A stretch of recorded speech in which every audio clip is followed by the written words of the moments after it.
Voilà, c'est parti très chers internautes, Balandia Vision Plus Télévision, vous nous suivez de partout, France, Belgique, États-Unis, en Afrique également, en RDC. Alors Lelo, tu es toujours dans le cadre de Masolo et Mboka, tu as Masolo et coopération entre États-Unis et RDC, depuis un certain temps, coopération vous avez la Melamouki. Donc désormais, militaire, il y a Kinshasa, RDC de manière générale, Koki Kokende formation. Libanda aux États-Unis, au Bakobenga na lopoto formation américaine, mais également Togoloba Likamboya. C'est quoi la structure encore? Haute Académie. Non, Haute Académie, la structure pour laquelle vous militez. AGOA. L'AGOA, AGOA, RDC. Les signaux sont quand même positifs que la RDC pourrait retourner sur la scène américaine au niveau de l'AGOA. On peut désormais exporter nos productions ici, nos productions locales, made in Congo, à partir des États-Unis, mais également Torolobela, Likamboya, juge Oyo, Boya qui peut prêter serment, parce que Bango va estimer qu'il faut si il mandat na Bango na cour constitutionnelle et estimer que procédure, il y a désignation na Bango par président, et ça inconstitutionnel. Alors pour en parler, un invité, je l'ai fait entrer. Rishi Lontulungu, il est directeur exécutif de la Haute Académie de la Société Civile et Zabongo regroupement à Société Civile à Kinshasa. Mon nom est Rishi Lontulungu, bonjour et bienvenue. Bonjour, merci. Alors, mon nom est Rishi Lontulungu, je crois qu'il y a des distanciations à respecter. Soit au quitte sa masque comme ça, internaute nyoso, banapoto, balekanakomo na yo. C'est mon masque manqué. Oui, comprenez, il y a un mètre déjà. Alors, Rishi Lontulungu, d'abord réaction par rapport il y a annonce représentant il y a USA Awa na Kinshasa, notamment en RDC, tant on a annoncé que désormais reprise il y a coopération entre Kinshasa et Washington. Bon, biso na niveau na biso que Congo azongeli coopération militaire aux États-Unis et ça il s'appelle biso mingi makasi parce que là moi personnellement naza parmi bateaux militaires toujours pour que la coopération wana et reprendre akanisi kutu ambassadeur Mike akoye banga malamu ayebinga malamu parce que mingi kutu mingi na komela kaena lobaka Congo et autres les qui sabatango moko ya pasi mingi batu bazo kufa na este tout ça bon bino kuna na États-Unis bozo lobaka ke bo sunga Congo te militairement parce que ça na ba généraux moko boye ba sanctionna bango na bande ko marteler mingi pour na kolobake bokoyi ko confondre population congolaise na groupe ya batu te. Il faut qu'on toujours koyeba l'essentiel eza ba vie mingi ya ba congolais eza kokende bino bokoyo ko sa semblant botali bato mususu wana te pour intervenir en faveur ya ba congolais parce que Paris ezaka que il faut que ba congolais ba vivre bien, il faut que mamba ba kufa na este nyoso wana esila et États-Unis a un rôle monene ya ko jouer na makambo wana. Donc ngana za na groupe bato bana ko loba toujours que il faut que coopération militaire na États-Unis ezonga. Et puis pour la makambo ya est, il faut que les États-Unis asunga biso à intervenir pekuna sur terrain. Une bonne chose. Bon après ça débat moko to wana kati même si bateau to soit appuyer tendance wana parce que tu dis que ce qui va renforcer FARDC et sunga biso mingi. Donc eza information moko malamu. Toroika ko encourager sikoyo bamboka nyoso mibale quoi, c'est-à-dire États-Unis na gouvernement congolais ba encadrer coopération wana malamu. Et c'est la coopération moko o ezanga ne ba français objectif. On dit ba coopération subjective. O ezaki ala Congo basali bo été tokati bango. Ala Congo likambo bo été, il faut la coopération moko objective o eza basé na salut la population congolaise. Il faut que les soldats na biso basa na formation ya bien ceux qui doivent attendre passer. Il faut que baninga na biso en tant que état États-Unis na mboka msusu basunga biso. Pour moninga malamu ba bakayela tangwa passer. Donc biso to vraiment de ba na français doit accueillir message wana il y a reprise ya coopération pe to pesa ki merci na bakonzi ya mboka na ambassadeur ya États-Unis pe po ebike azali parmi bateau bazo le Congo mingi positivement. Parce que là, le bateau le Congo mais négativement. C'est pour ça que le Congo négativement. Oui, oui. Si on le Congo, les étrangers peut-être là ils sont congolais. Si on le Congo négativement, on doit encourager beaucoup quand que libo sauter. Mais ce qu'on a l'exemple à Moutaouti, les États-Unis, à la Congo, à le Belarambo canabino positivement, à zone qui la coopération militaire, à zone qui en tout cas, ils sont toujours encouragés. Moi, je suis et là, on est convaincre le gouvernement américain. Les États-Unis, sa coopération parce que moi, l'équipe a conditionné sa coopération par suspension à généraux sous sanction. Mais tout le monde, il y a généraux, il y a ordonnance Mokondiambo Katata et signé dernièrement. Et ça, généraux, Missou Baza sous sanction, Bazongi sous soi. Tu as cité que Bandini Kozongi sa coopération.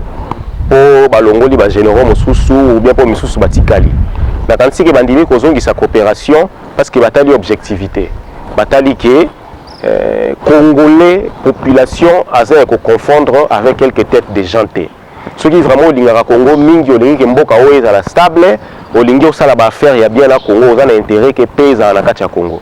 Donc là, quand c'est ça pensa likambo ba individualité, ça plutôt likambo ya objectivité, au biso to bana ko marteler mingi pe bandaka. Parce que bango ba individualiser débat. Ya wona oloba. Ya wona oloba. Bato baza sanctionner, ba travailler na mwana mboka Kabila. Ya wona oloba. Bango na armée pour na bango ba lika ko renforcer biso, ko redynamiser coopération. Ya wona oloba. Coopération faut être à l'objectif. Coopération il faut pas être à la subjective. Ah bon moni comme c'est richesse za wana biso to sunga Congo te. Ma même to ebi ke na est 5 millions de morts, na même to ebi ke na Ituri bato bazo kufa, na même to ebi ke na Kasai bato bazo kufa. Parce que soko lingaka Congo, on jamais soutenir que makamba bongo linga et les cas. C'est-à-dire que je pense que va reprendre la coopération là sur base ya ba éléments on ça ba éléments objectifs. Et biso to encourager yango. Et on va encourager que tout le monde comme sous peut passer partenaire à Congo va continuer la même lignée parce que le Congo a un stratégique en termes de ressources naturelles a un stratégique en termes de positionnement en Afrique. L'humanité mobile a intérêt à tirer le Congo. Les voisins ont intérêt à tirer le Congo. Mais nous va travailler dans le Congo tant que nous sommes dans Congo. Au moins, que passer à Congo, ils ont se répercuté dans le secteur. Alors, moi, quand les États-Unis sont à comprendre, il faut appliquer l'objectivité, il faut plutôt aux à côté à Congo. Il faut former la population, il faut qu'on forme, il faut qu'on intervenir quand il faut intervenir. Et ça, nouvellement, quoi bien. Moi, je suis nouvellement, bien, mais dans le camp politique, je suis non, moi, reprise de coopération entre États-Unis et RDC, ils ont pour Kabila. Encore États-Unis, Kabila été les répondre Bouena Fachi, ils ont pour Bengana Pena Kubimisa Mboka Kabila Libanda na kutala ba crime nyonso ezaki commis sur Naé pendant 18 ans, plus de 18 ans même.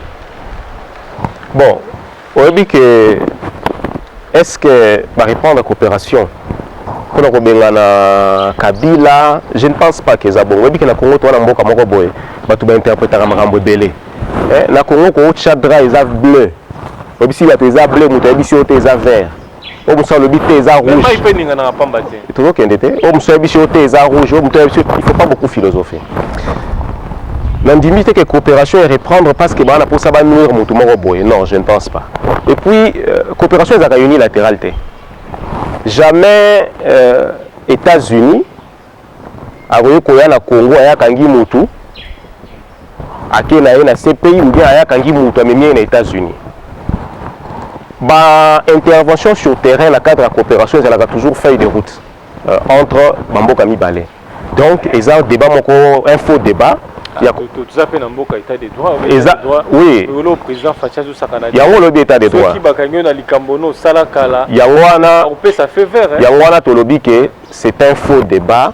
Il y a roloba que. Wana ezabatu oyo. Mais ça n'a pas possibilité. Omoni c'est une feuille de route et pas ya bakonzi ya mboka na biso pour na accorder ba accomplir pe likambo wana. Non, tozokende. Nga lobaka toujours que omoni ba politicien moko batu ba drainera bango na ba sensation aboy ah bazongi ici coopération pour bakanga Kabila bazongi ici coopération pour bakanga Richilo Ntulungu siko wana politicien muteme comme duku duku aleki na TV alobi non makabwa to boyango non yango to balikambu objectivité coopération est encadrée sur ba protocole coopération lobby te que boya ko kanga Richilo boya ko kanga Lionel coopération est bien définie yo ça journaliste il faut suivre la population coopération est bien définie sur ba protocole en étant ensemble dans les États-Unis, ils nous tolingi to sala ensemble en tant que bamboka mibale. Yo tangi na kati babike wakanga Kabila. C'est pourquoi il faut éviter les débats subjectifs. Il faut débattre éthique à l'objectif. Le problème est ça awa eza que ba Congolais bazo kufa na est et ça biso pasi on nga mutlo ko ngai awa Mukolezaka na 24 heures du temps, Mukolezaka 24 heures, Alexara 21 heures, il y a journée en train de réfléchir pour le pays. Les Congolais bazo kufa, situation sécuritaire est compliquée, on a besoin d'être aidé. Alors batu batika ko polluer, coopération ezongi ezelo moka malamu, batu ba ko polluer, on a ba débat, omoni pour entraîner les politiciens à agir autrement. En tout cas, c'est une bonne chose. Nous encourageons cela. Moi je suis riche dans tout. Avant tout les canaux sujet et l'on est comme ça là malgré intervention à MONUSCO basé à plus de 20 ans on a armé Nabusso ils ont parmi les 10 premières armées il y a Marcassi Afrique statistiquement il démontre en gros il y a quelques temps qu'est-ce qui fait que groupe armé on a continuer à menacer qui étude Nabusso et puis notamment dans Mboka Daniel Safou avant d'arriver à président Fachi on avait une dizaine de groupes armés. Mais après arriver à Fachi, tout pendant le régime à Fachi, aujourd'hui, on a plus de 100 groupes de rebelles. Pendant que MONUSCO et FARDC sont sur terrain. Bon, au moins, armée est la qualitative et quantitative. Quantitativement, nous avons des militaires. Quantitativement, nous avons quelques matériels. Mais l'armée est aussi qualitative. Il y a qui s'y est. Il faut baser la formation à bien, il faut baser la recruter dans la condition à bien, baser l'entraîner dans la condition à bien. Ceux qui basent entraîner dans la condition à bien, baser recruter dans la condition à bien, baser gérer dans la condition à bien. Ok, donc bunda la STT dit que au tiki ba na moi sinza na Kinshasa. Ceux qui basent gérer dans la condition à bien, ceux qui au moment que performance sur terrain peut causer la makasi. Et c'est la raison d'ailleurs il y a reprise il y a la coopération aux États-Unis. Parce que la coopération aux États-Unis, les soldats na biso, to former bango encore davantage. Et qualitativement, les soldats sont beaucoup plus performants sur terrain. Monsieur, mon soldat pour l'andati. Il y a autre lobate, armée vous la qualitative, la quantitative. Donc en tant qu'État sikoyo, il faut que tous soient en train de suivre les manios wana. Tala, ngai obi na kenda mingi na Goma. Namona ba condition ba soda bazala kuna. Vous comprenez? Okuta soda. Ah, boss, oui, ah. Soda zo kanga na sima. Hein? Azo landala au PCM 1000 francs, PCM 2000 francs. Ce n'est pas l'armée que nous voulons. Mutu ya bongo soko tindie na ake obunda contre ennemi. Allié malamu te. Moi sina bana condition malamu te yé pas na téléphone, hein? Aussi bien mon qui côté au téléphone les autres sonné kuna moi faut aller à l'hôpital.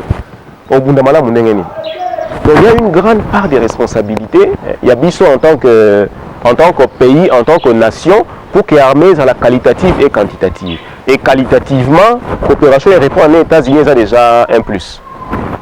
Moi na mboka Tulungu, moi question moko ya Agoa, lelo Congo et Kokiko tinda biloko na niveau ya États-Unis pour na koduka ko compétir pe na ba produit na bango. Est-ce que na kotala lolenge ba produit na biso ezali na kotala lolenge ya qualité est-ce que ba produit na biso na ba norme le lait ko concurrencer ba produit mosusu? Merci Mingela mutu na bien. D'abord on dit que biso depuis 2007 là 2016 to landela likambo o ya Goa. Maké les mingo à Goa, salle la Congo à Goa, tia pour attirer attention à l'autorité, les hommes musala aux sociétés civiles à Sali et biso notamment na biso notamment na biso notamment na kati ya musala wana tolandeli processus nyos d'abord moni biso société civile to s'impliquera na likambo kaka boete to mené ba étude na 2016 tu faut comprendre que AGOA wana ezali kopesa bénéfice mingi na Congo. L'étude statistique a démontré que Herbe a retiré Congo na AGOA. En 2010, l'exportation de biso vers les États-Unis est chutée de 98%. C'est-à-dire presque tout les États-Unis. Mais ce côté balance côté États-Unis, comme on va en douane na Congo, tout ça, et ils ont continué à envoyer et à au Congo. Mais biso en tant qu'État, nos exportations avaient chuté de 98%. Ce que biso a société civile, tobi, on tobi na société civile positive, et là contexte. Tobi, là concept. Tobi, il faut aider le Congo à zonga na kati ya AGOA pour que tu retrouve un niveau d'équilibre. Parce que AGOA est au pesa mbongo na ba producteur na biso oyo baza awa. Moi na Congo, to ba kami likambo social. Social. Na ba politicien social. So tout le social a la kisi nini? Aibi pété. Aibi même pas makambo zoloba. Social les justement congolais oyo azolo na mangusta, il faut à la mesure ya kocha ngona ba carton na ba condition à bien atingi yango na États-Unis ou bien atingi yango na Wenzeawa etekami mbongo ezongi efuti bato wasalaki musala efuti paye ye afuti Minerva la bana lesinda ko bango bafuti Minerva la bana nde socialité sociale la kisi te ke to kobuka banque centrale ou hôtel de monnaie to zimbongo na to kaboli po yoka pe awa to zwaka mboka ngo to teka mutamta so mbongo na ye et la kisi te ko kene ko zwa o kaboli ba congolais mutambo o aye na effort ya kopesa congolais social nde biso société civile to kotaki na kati ya plaidoyer ya AGOA peut-être sali équipe na biso sali ba déplacement mingi na États-Unis kokuta na ba décideurs rebelles aux États-Unis congrès américain webi que États-Unis saka AGOA eza géré na o abengaka bureau du représentant américain au commerce extérieur l'anglais USTR to komati na ko toucher USTR to koti ba document ba plaidoyer pour que Congo azala réintégré et ba nyonso États-Unis asaka o abengaka revue annuelle pour l'éligibilité ba mboka na kati ya AGOA webi que Congo balongolaka biso na kati ya AGOA pour na corruption webi que corruption eza makasi na kati ya mboka ba viol likolo ya basi na est et tout ça on eza makasi na mboka ba détournement de fonds eza makasi na kati ya mboka. Ce sont des éléments où il y a instabilité politique démocratique. Où il y a que mboka wana azali sous qualifié te pratique na kati ya AGOA nde balongola rabiso. Parce que biso en tant que société civile musala na biso salaki to banda ko documenter à partir de 2017 ba évolution nyonso pour to na mesure ya convaincre le gouvernement que to batala. Lobi waki viol ta omoni président Kabila anomaki mama moko boye pour ça mambo ya viol. Lelo o makambo ngo ekiti tala ba indice. Lobi makambo ya corruption tala président Tshisekedi aye président Kabila chaki luzolo bambi Tshisekedi président Tshisekedi aye tala awa esika to komi la corruption. Toi même là cabinet ko na oloko. Toza même là ba jugement. Alors lobi makambo ya ba viol comme arme de guerre par ba militaire tala ba élément ya ba jugement à coup ba militaire belé ba condamner ki ba koma ko condamner bango pour makambo wana esili. Olobi ke bana bazana kati ya ba mine ya mike ba travailler na kati ya mine ya cobalt OK tala kutu Congo aza déjà le financement ya BAD pour la kolongola ba annonce na ba mine d'ici à 5 ans. Est-ce que tu as besoin de la kati ya AGOA te?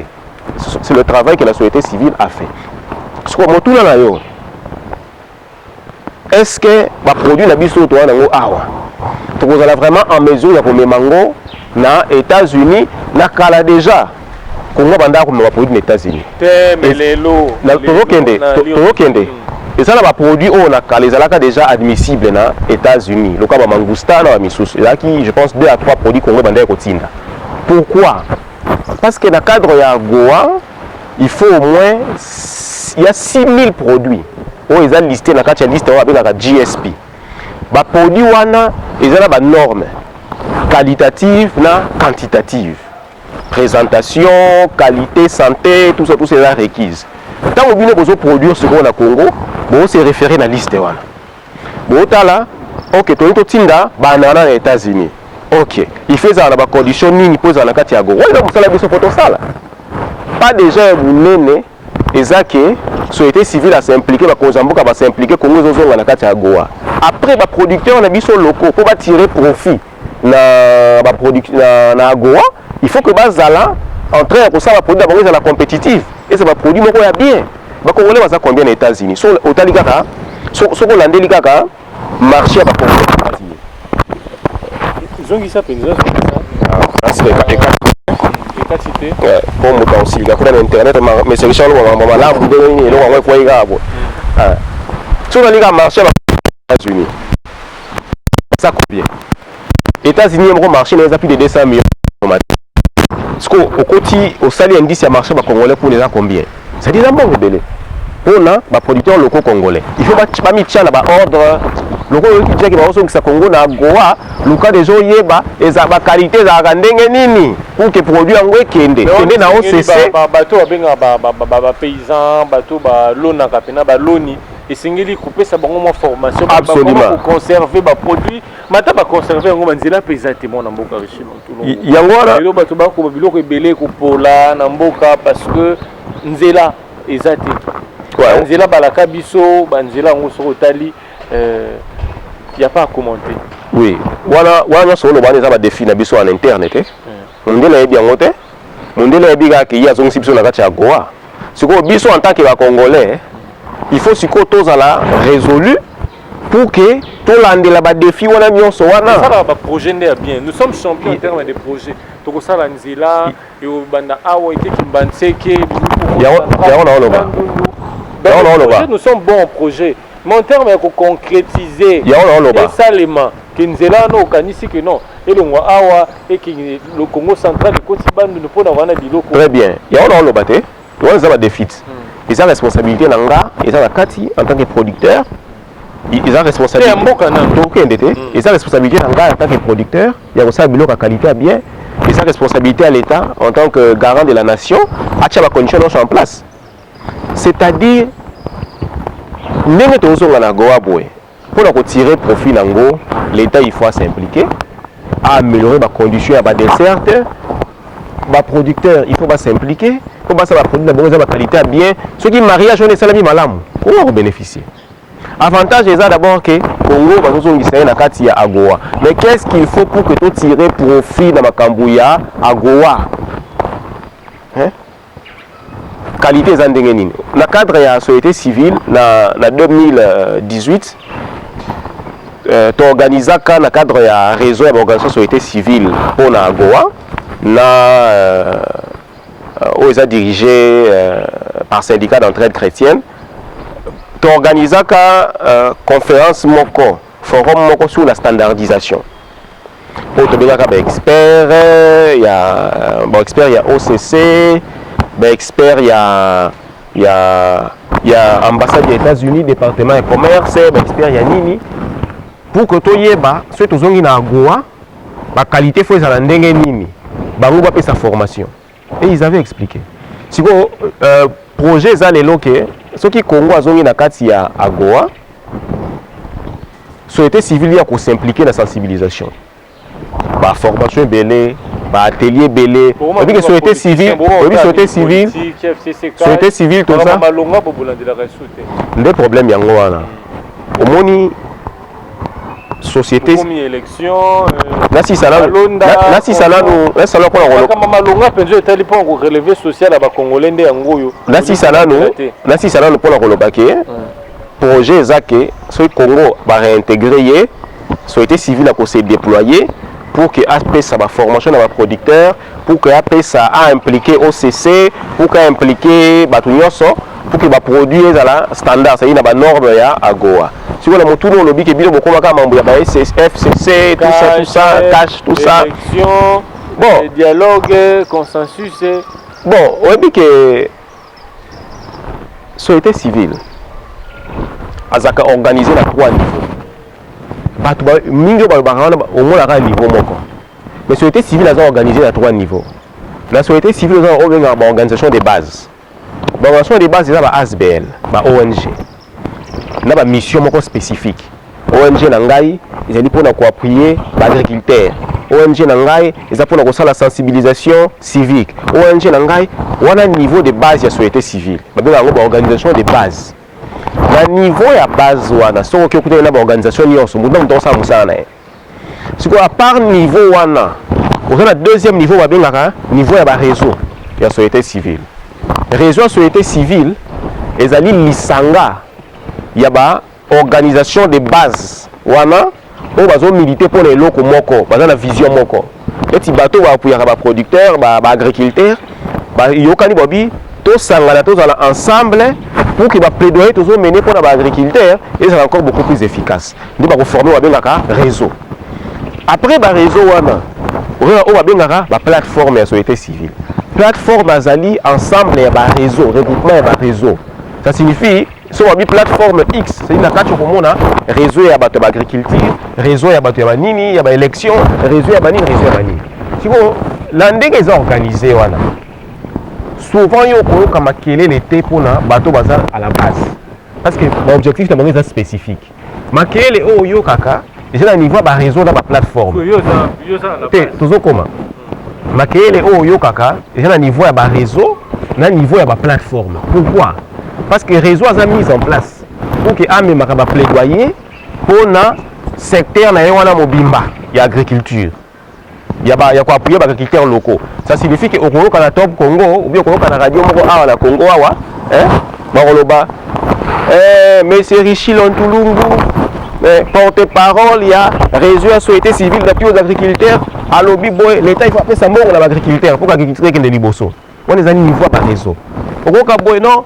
Monsieur Richie Lontulungu, propose la plateforme boy, alors il faut que Congo, tout ça pour Congo qui est liboso. On est à niveau ya plateforme parce que la Kati, on a un réseau nyonso. Si vous biso toza wapi, biso toza ka haute académie de la société civile. O azali cadre moko permanent, il y a un échange pour l'enrichissement d'idées. On est regroupé par responsable de l'organisation de la société civile. Donc, si on a une activité à votre académie, on recrute les responsables de l'organisation de société civile pour discuter de questions spécifiques et Mboka. Donc, c'est un peu ça.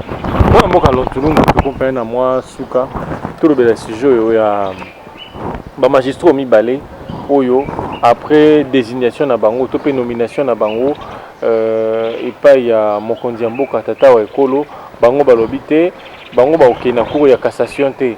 Bango bakotika na cour constitutionnelle ti bakosisa mandat na bango na kawana banani ba violer texte. Est-ce que ça mon kondi mboka parce que ba ko avancer ba article ba bi que non magistrat za inamovible yo ebi lopoto mo mingi aza inamovible onga bo musuba ko bano mon kondi mboka tango abane ko tango nomaki il fallait consulter bango à consulter bango te bango bazaki surpris et puis mandat na bango ezalaka tina suka ne bakoloba bon makambo ngo ngapela okaki yango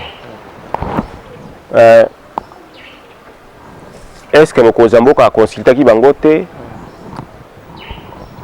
est-ce que faut basi c'est là au mandat na bango est-ce que faut ba kene na cour constitutionnelle. Est-ce qu'il faut bâtir à la Cour de cassation? La Cour de cassation. Oui. Est-ce qu'il faut bâtir à la Cour constitutionnelle? Est-ce qu'il faut bâtir à la Cour de cassation? Comment on appelle le Kakiango? Mais au Bina Congo, tu as une polémique mingi. Là, moi, on voit Bisso. Bisso, tu as battu mon corps pour une polémique mingi. Pépino va jouer ce beau sous la bissoté.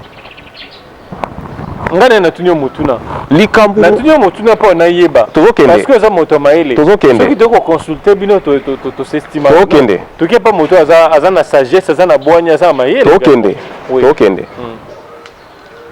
to lobi ke bino je se bo sunga bisote pour la nini parfois journaliste de la Congo et comme le roi journaliste est mort d'explosion. Batoubalou comme un scoop. Moi buzz. Bobé en français buzz. Batoubalou comme un scoop. Mais tu dis que moi c'est M. Richard Zakamoutouboy. Mais tout le monde qui est, on dirait que là Moutouboy. Ah! Richard a trompé moi aussi là. Richard a divorcé. Richard a bossé en Ibana. On dirait que Bisso, et ça Bisso bien. Parce que si on a la musique, on ne doit pas beaucoup polémiquer. Parce qu'il faut aider le pays. Il faut aider le politicien. Si les juges wana estimer que la cour de cassation, estimer que la cour de cassation, ce qui le président a estimé que tout qu'il était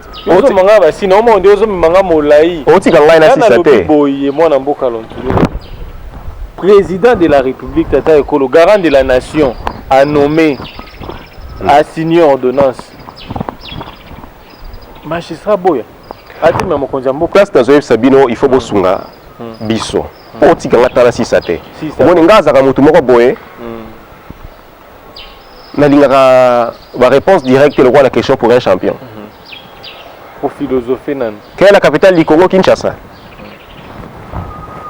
Même à côté ça qui nini on nini. Oh, mutu boye. Il faut faire, nous sommes en train de parler, c'est pour éclairer la lanterne de l'opinion. Ah, tu as la cour de cassation. Ah, tu as sika boité. Vous pensez que c'est vraiment dramatique? Dernièrement, awa. Mokonzi Mboka a signé une ordonnance. Il y a nommé le chef de confession religieuse. La fond ya coronavirus FNSCC. Donc a signé ordonnance. Ba nommé bango ba FNCC, ba pesi la moni kana mbongo coordonnateur ba pesi révérend Bokundo à SCC adjoint. Ba moni ke ba kosa musala wana te. Ba saki nini? Ba komeli mokonzi mboka. Le président merci mingi pour la confiance oyo pesa ki biso. Mais toujours estimé que tokosa musala wana te tosala onome bato mosusu mokonzi mboka asali nini? Le président de la République alobaki bien awa ke ngai naza nzambe te alobaki yango yo oyebi yango te alobaki ngai naza mokonzi mboka naza nzambe te. Ça signifie qu'il faut tout éviter de dramatiser. Si bato bakomelaki mokonzi mboka olobi papa merci parce que opesaki biso confiance. Mais tu estimes que tu as ça en côté. Il faut que tu sois journaliste. Pour que et ça là. Bon, on magistrat. Toujours qu'il y papa. On magistrat. Toujours qu'il mais ils étaient nommés par ordonnance. Baza nommé par ordonnance, mais bango baza la société civile. Bah juste pour nous appuyer. Mon frère. Structure. S'il te plaît. Mais bango baza bato basigné dit que 4 il y a un azolo bakebino ba journaliste il faut que tu abiso. C'est bien pas pour sunga rabiso. Ngape na sunga yo. Sikoyo na penchant teta ngoko. Ngape na sunga yo. Moni eloko eza clarté. Olobi ke eloko na mo eza clarté. Ngape na sunga yo. Eloko na senga yo kaka oyo kanga ipe. Yo ndo s'assumer nde. Parce que bato ba Holanda na sengo s'assumer. Bato ba Holanda bana kosa ba yo kanga yi. Yo linga lo bate. Yo assumer. Bien mo moni alinga lo bate. Gauche droite. Lionel alinga lo bela binote. Bon, par exemple ya Mbongo, on peut un exemple ya Bokundoa, ce qui n'a rien à voir. Non. Kochano citer non, s'il te plaît. Citer ba individuité. Là on le balance pas ba individuité. Non, je rapporte un fait, quelque chose qui s'était passé. Parce que on se dit citer Ambongo Bokundo muto kansake ah Richard Lobaki ke Ambongo te. Wakenda Ambongo te, le journaliste. Le journaliste de carrière. Tout là ba fait vivant. Ce qui s'était passé par rapport à Otoa Nangolelo A. C'est-à-dire que vous devez nous aider à ne pas rendre de choses qui soient des choses dramatiques. Et aider les chefs de l'État. Le chef de l'État n'a pas besoin de tous ces bruits ici. En tout cas, il importance dans l'hôtel. Vous soyez un chef de l'État, il dit papa, mon ingaïe. Quand je vais se pour sur les réseaux sociaux. Ah, pas commis. Allez, et commis scénario, et commis. Polémique. Il faut aider le pays, il faut aider le chef de l'État. Au moment où il y a la juridiction. On a la cour d'appel, on a la cour de cassation, on a la cour constitutionnelle, on a le conseil d'État. Ils ont prévu que nous avons le conseil d'État. Ils ont la promotion. que ceux qui ont 10 ans, le conseil, ceux qui ont 5 ans, la cour d'appel, na mati la cour de cassation. Na sali 2 ans la cour de cassation, na mati la conseil d'État, la cour constitutionnelle. Na sali il a la conseil. Et ça hiérarchisation. C'est la volonté du chef de l'État à estimer que monsieur Lionel a cause de la bien pour la chaîne la cour de cassation. Il n'y a pas de hiérarchisation. Mais monsieur Lionel ce qu'a estimé quand on ça mon salante a commis mon konzi mboka. On est impoli les animes que au commis mon konzité. Mais si mon konzi l'autre côté, mais comme jour mon konzi il faut pas prêter serment yété. Donc c'est comment Lucas mais chercher un peu monsieur Richie dans tout le milieu. Ça c'est manquer du respect à l'autorité suprême du pays. Mais quand tu écris, c'est autre chose. C'est pourquoi j'ai dit il faut aider le pays. Les polémiques, il y a beaucoup de problèmes mon cher. Le monde que tu es en train de voir à l'étranger là-bas, les gens sont en train de nous malmener sérieusement en tant que pays. Sérieusement. Le Congo, à l'étranger que tu vois en face, se retrouve dans beaucoup de guerres stratégiques. Et partout dans le monde, on a place où ils sont vides, pour ils sont vides. Ils ont place réservée dans le Congo, mais ils sont pour Anine. Oh non, tu suspends la banque, tu l'as la banque. Pour Anine, on boka la banque boy. Ok, si gars boy. Pour Anine boka. Ah, si ils sont vides, oui. Ok, il y a qui n'a pas si comme sous parce que il y a une religion mon boy. Bazaka, sur bazala la religion wana, batika a toujours place mon vide. Surtout ni bango si quand vide wana pour l'année, le but est pour l'Nzambe. Tu aussi posé que Dieu parmi nous il faut vendre paix. So on va sur la côte de tout une qui tu vois dans Nzambe, puis tu es là qui tient Congo. Mais bazaka il y a une grande lutte aux étrangers. Il faut que le Congolais se réveille. Il faut que le Congolais assume mboka na ye. Ba polémique, polarisation, il y a opinion à Kinshasa, tout ça, non. Regardez un peu ce qui se passe à l'étranger. Mettez-vous ensemble pour que le pays a gagné. Oui, nous sommes tous à Nagoa. Bokazo gagné. Bisous dans la banane, bisous, hein. Ou bien dans la mangousta. Ils sont bons belés. Hein? Camerounais. Là, par exemple, il y a café. Il y a café na maïndombe. Ou bien il y a sève, il y a chocolat na maïndombe. Camerounais qui ne consomment pas cacao na maïndombe. Ba on na maïndombe. Ba somba na maïndombe. Ba memi yango na Cameroun. Direct hein. Ba sombe belé na maïndombe. Traitement ko tout kaka ndenge boti wane belé. Cameroun sombi na maïndombe. Amemi yango na Cameroun. Car comme na Cameroun, bati yango na ba paquet bien bati yango na cadre ya Goa et que t'es comme en États-Unis. Qu'est-ce que le Congo a gagné? Ça veut dire que le combat il est vaste, le Congolais doit sortir de la distraction. Voilà, merci beaucoup. Comme pendant na Suka, bolandi mona mboka Richi Lontulungu. Mona mboka Richi, totondi botondi. Ngape kutu na pesi bino merci mingi na dit que na bousculer yo mais moi sur la bousculer yo pour bisa bakamoza on la kati. Faut pas comprendre. Merci mingi. Voilà, merci beaucoup madame Vision Plus Télévision bana poto bana ya Afrique également en RDC bolanda kabiso. Tokomi penza na Suka maso na biso to mona ni bongo na numéro ezali koya.